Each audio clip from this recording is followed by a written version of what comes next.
My name is Margaret Cole, and this is the story I never thought I would tell. A story of love turned into betrayal, of kindness transformed into a weapon. A story of a young woman I raised like my own daughter, who looked into my eyes and stole everything I had worked for in this world. But she forgot one thing.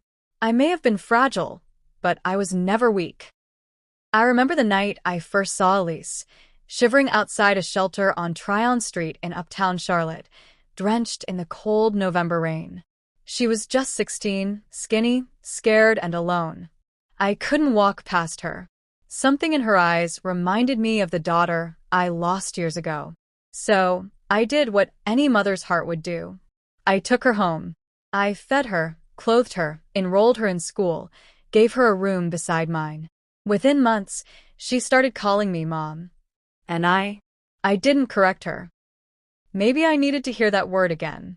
But what I didn't know was that this girl with trembling hands and teary eyes was studying me, memorizing my habits, my weaknesses, my finances, my business.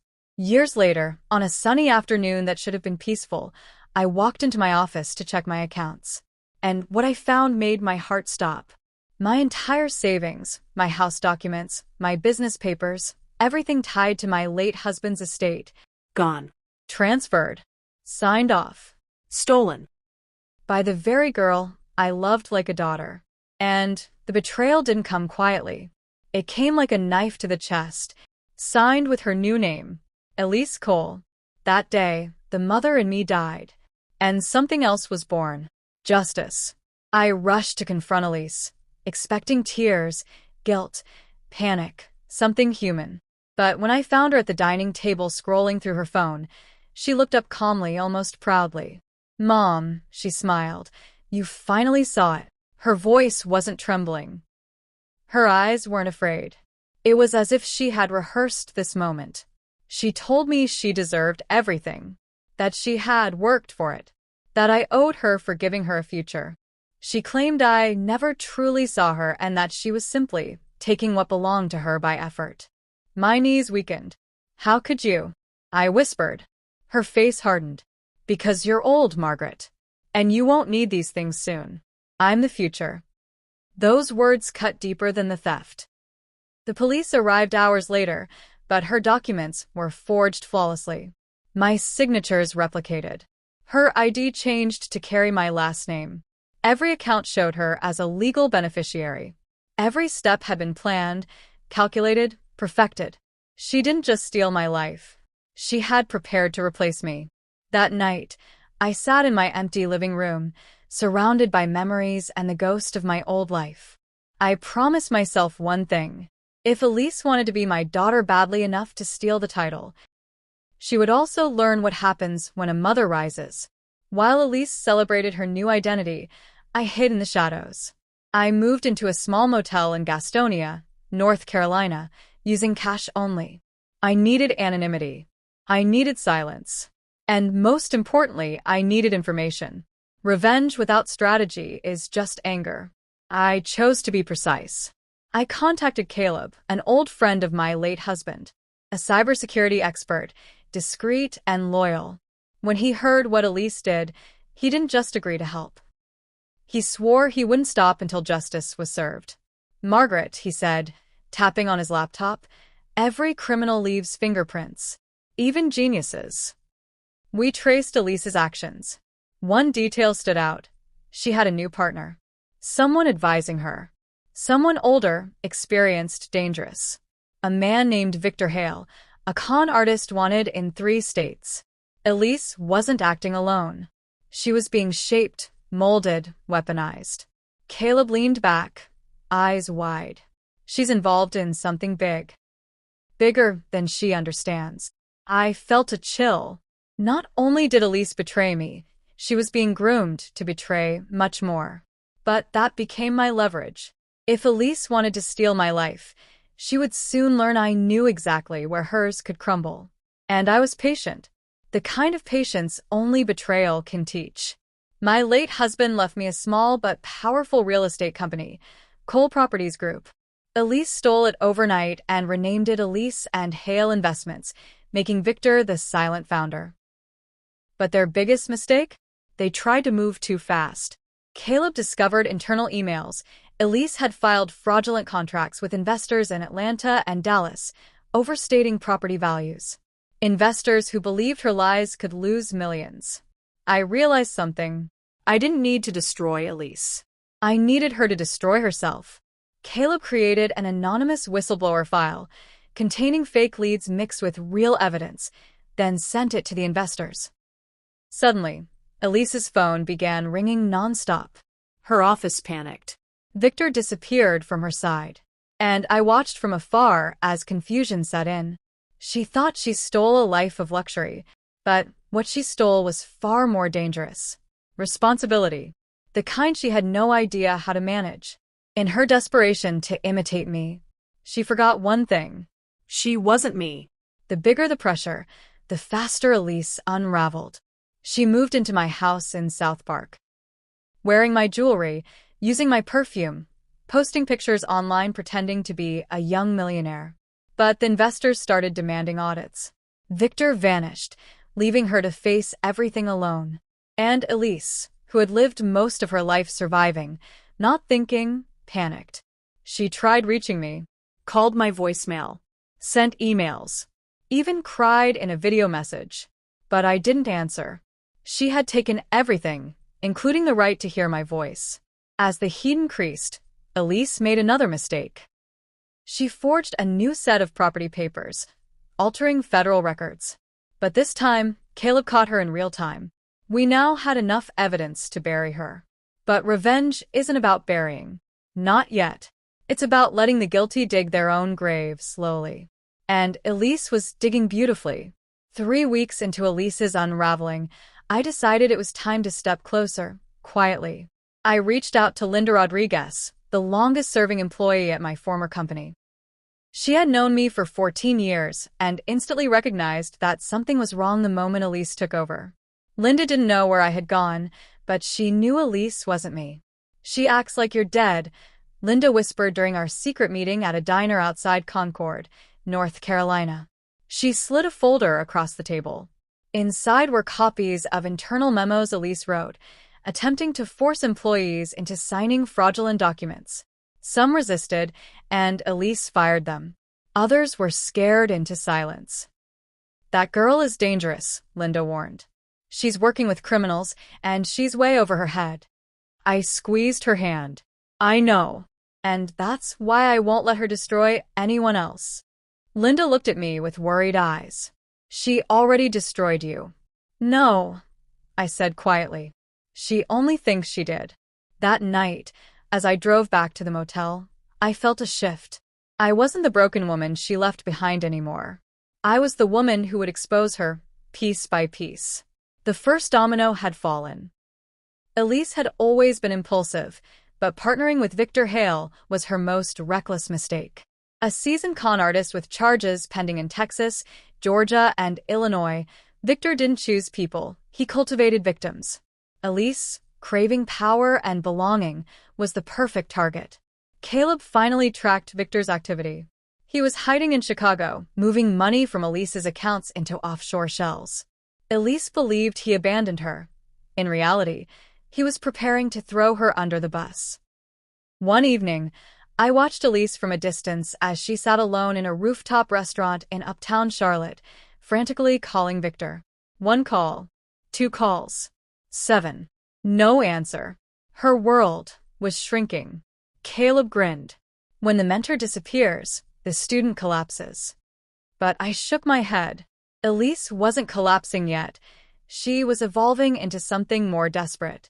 Desperation is a dangerous fuel. And Victor? He was the loose thread I needed. If I pulled just right, both of them would unravel. One morning, I drove through my old neighborhood, stopping a few houses away from the home Elise stole. Seeing her walk out wearing my late husband's watch was a pain I can't describe. That watch was the last gift he ever gave me. She took pictures by my rose bushes, giving a house tour on Instagram, flaunting a life she didn't earn. "Manifesting wealth," she captioned. But wealth built on lies isn't manifested. It's borrowed. And borrowed things must always be returned. A neighbor misses. Green saw me in the car and gasped. Margaret? Dear Lord, where have you been? Her concern almost broke me. Elise had told the neighbors I moved to Florida, that I was enjoying retirement, that everything was mutual. Mrs. Green hugged me tightly. That girl is not who she pretends to be. I swallowed the pain. I know. And soon everyone else will too. As I drove away, I whispered to the house I once called home. I'm coming back, but not alone. Caleb discovered that Elise had signed a high-profile deal with an investor group in Atlanta. A deal worth millions, one she secured with forged documents and inflated valuations. Perfect.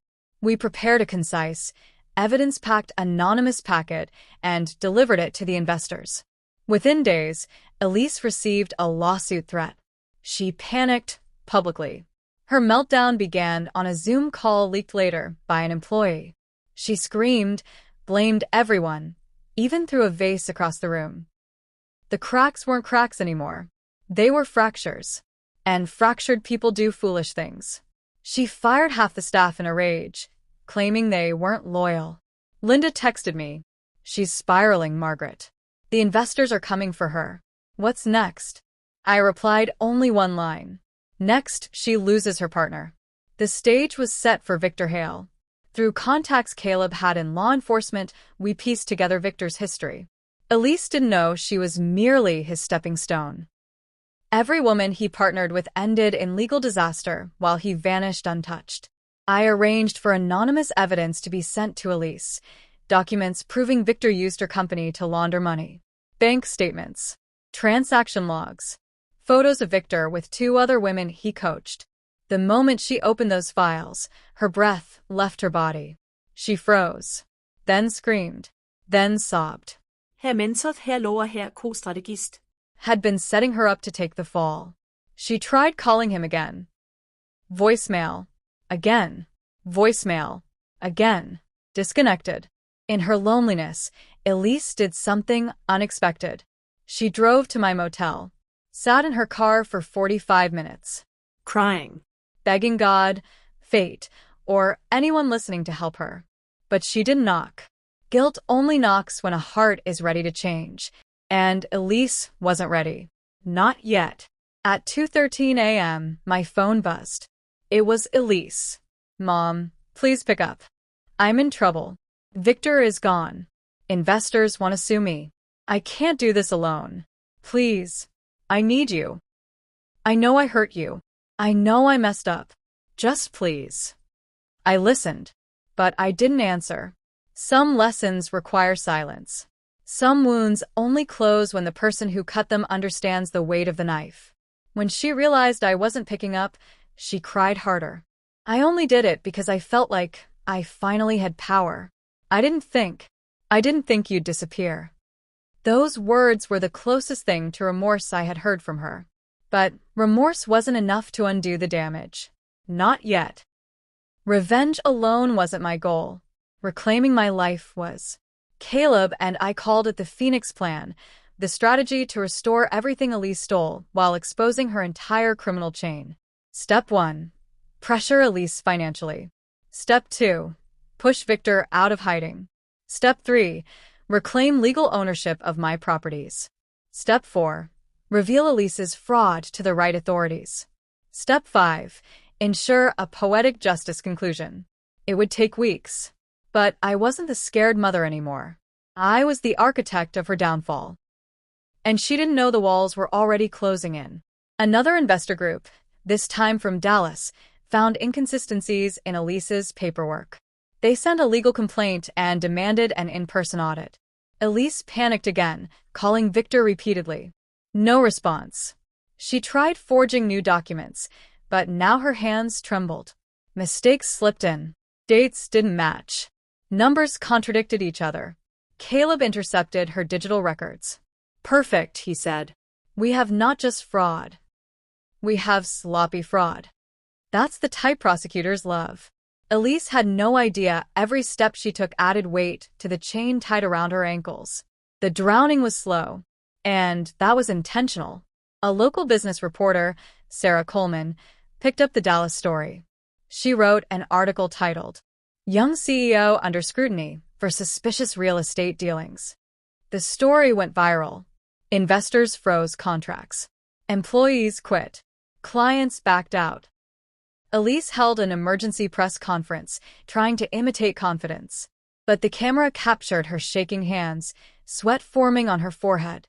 One reporter asked, "Is it true you replaced Margaret Cole suspiciously fast?" Elise snapped. She left. "I didn't replace her." But the public didn't believe her. The woman who stole my identity tried to use it as a shield. But the shield had cracks. And truth is a hammer. Finally, Victor made a mistake. He used one of Elise's old burner accounts to book a hotel in Chicago. Caleb flagged it instantly. Without alerting Elise, we sent the tip to authorities. Victor was arrested on charges unrelated to Elise, but it was enough to panic him. From jail, he placed a recorded phone call. And the gods of justice smiled that day. He tried calling Elise, and the call got logged. Proof they were connected. Proof she wasn't innocent. Proof enough to tighten the noose. Elise finally attempted something new. She tried to sell my house. My house. The closing was scheduled quietly with a private buyer. Luckily, Caleb monitored her emails. He called me immediately. "She's desperate. This is her final grab." We prepared the counterstrike. I contacted Attorney Graves, my late husband's lawyer. He was furious Elise had forged the original transfer documents. "I knew those signatures were off," he growled. "You have my full support, Margaret." Together, we prepared the legal trap that would seal everything. Elise thought selling the house would save her. It would be the very thing that destroyed her. The day Elise arrived at the attorney's office for the property closing, she was dressed like a queen, heels, diamonds, confidence forced through fear. I watched from a tinted car window. Inside, the buyer asked her to verify the ownership documentation. She smiled. "It's all here." But then Attorney Graves walked in. "Actually, those documents are fraudulent." Elise froze. The buyer stepped back. Security guards approached. Her face went pale. Then the bomb. Graves slid a file across the table. The real property documents. The real signatures. The real forensic report proving forgery. "This house," he said, "legally belongs to Margaret Cole." Elise's lips trembled. She abandoned it." "No," Graves replied. "She was robbed of it." For the first time since this nightmare began, she looked truly small. Truly caught. Truly afraid. From that moment, everything spiraled. The buyer reported the attempted fraudulent sale. The Dallas investors officially filed charges. The Atlanta group joined the lawsuit. The media storm intensified. Employees exposed her threats and manipulation. Regulators demanded a full audit. Her company, my company, collapsed overnight. Elise shut herself in my home, refusing to come out. The girl I once found in the rain was drowning again, but this time in the consequences she created. And still, I didn't go to her. Not until she reached the point she needed to be. The point of truth. One evening, Linda delivered a handwritten letter from Elise, left at the office during her meltdown. "Mom, I know you hate me, but everything I did was because I thought you would leave me eventually. So I took control first. I thought if I had everything you owned, I'd never feel powerless again." I read that line 3 times. The truth was heartbreaking. She didn't betray me out of greed alone. She betrayed me out of fear. But fear doesn't excuse destruction. The letter ended with, "If you ever cared about me, help me." I folded it quietly. I cared. But caring doesn't mean shielding someone from justice. Sometimes the most painful love is accountability. Authorities arrived the next morning. They knocked on the door of my stolen home. Elise didn't answer. 10 minutes later, she was escorted out in handcuffs, crying uncontrollably. "Tell her I'm sorry," she screamed. "Tell Margaret I'm sorry. I didn't mean to hurt her." Neighbors watched. Camera crews recorded. Her downfall was public, raw, humiliating. I stayed in my car a block away, tears in my eyes. I wasn't celebrating. This wasn't joy. This was closure.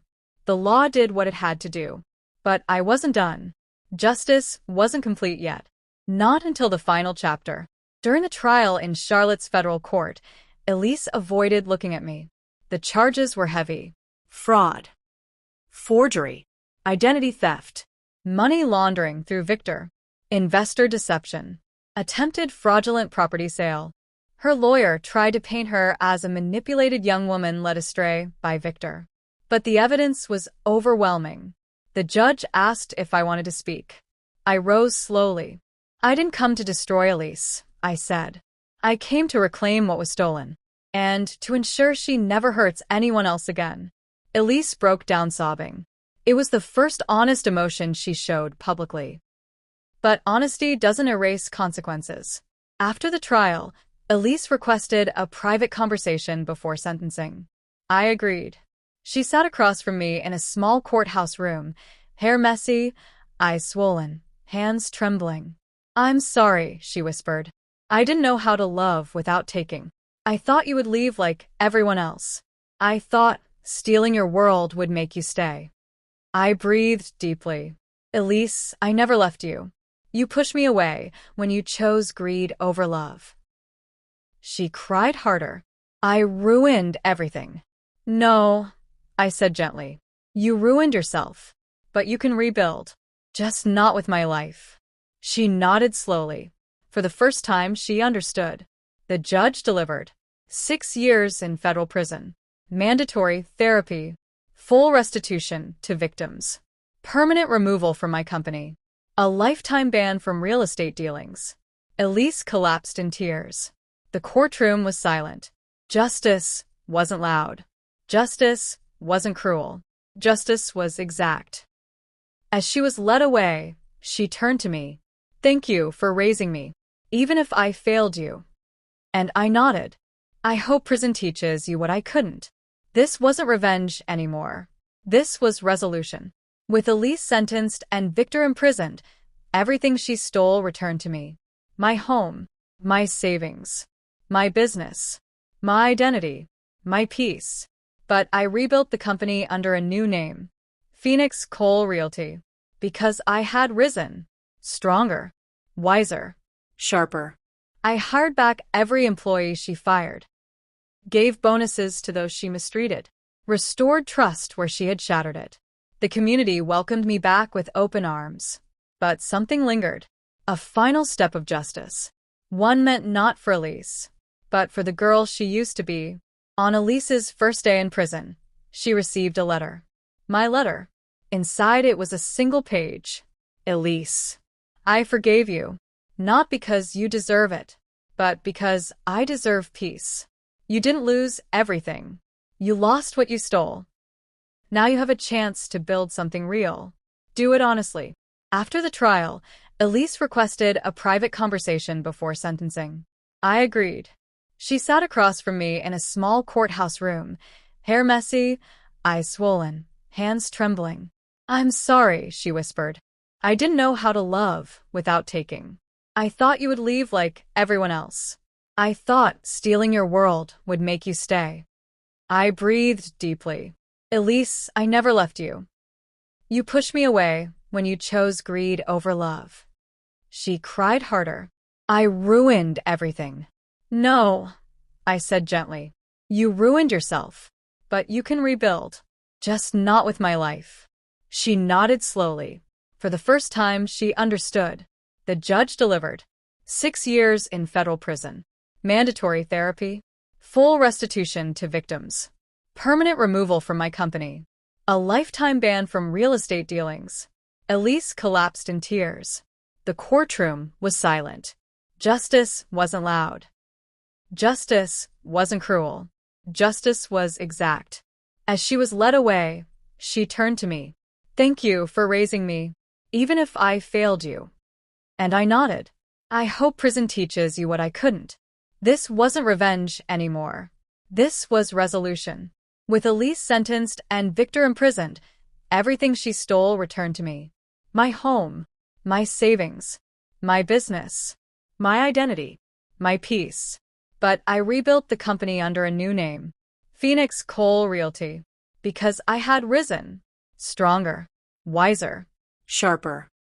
I hired back every employee she fired, gave bonuses to those she mistreated, restored trust where she had shattered it.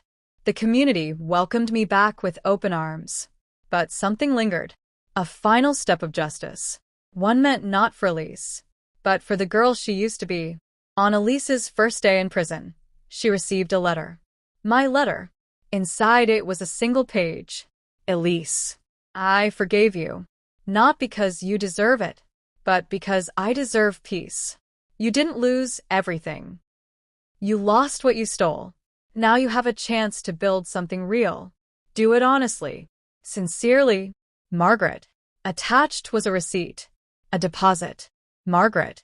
Attached was a receipt. A deposit. I opened a rehabilitation trust fund in her name, accessible only after she completes therapy and finishes her sentence. Not a reward. A chance. Because the true justice wasn't in watching her fall, it was ensuring she rose differently. That was the final blow that completed the cycle. I rose above her betrayal, and she must rise above her past. A justice that heals. A justice that teaches. A justice that transforms. The story didn't end with her destruction. It ended with her redemption. And that is what made the story whole. I'm Margaret Cole. I lost everything to the girl I raised like my own, but I rebuilt my life. And hers too. Because true revenge isn't about breaking someone. It's about breaking the chain that made them dangerous. Thank you for listening. Please don't forget to like, subscribe, and share my videos. And remember, kindness can be a seed, but betrayal can grow a forest of justice.